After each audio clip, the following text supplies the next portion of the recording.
Inilah lokasi peristiwa longsor yang terjadi di ruas jalan lintas provinsi yang menghubungkan Kabupaten Lahat dan Kota Pagar Alam. Material longsor menimbun badan jalan sehingga sempat membuat kemacetan panjang kendaraan. Petugas kepolisian dari Polres Pagar Alam langsung terjun ke lokasi longsor untuk mengatur jalannya lalu lintas serta mengantisipasi terjadinya kecelakaan.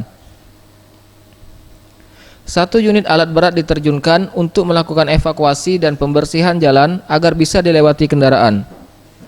Beruntung tidak ada korban jiwa dalam kejadian ini, namun sisa lumpur tanah dan kerikil yang berserakan membuat pengendara harus berhati-hati saat melintas.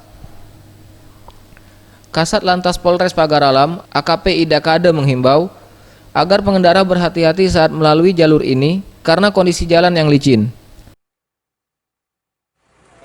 Bersihkan. Dan kemudian yang kedua, terjadi lagi di tempat yang sama di sini, sehingga longsor yang kedua ini membuat jalan dan tanah ini menimbun jalan, sehingga untuk sementara tadi kendaraan tidak bisa lewat. Saat ini ruas jalan yang tertimbun longsor sudah bisa dilalui kendaraan, namun para pengendara dihimbau untuk tetap berhati-hati dan waspada saat melintas. Zulfikri, Sriwijaya TV.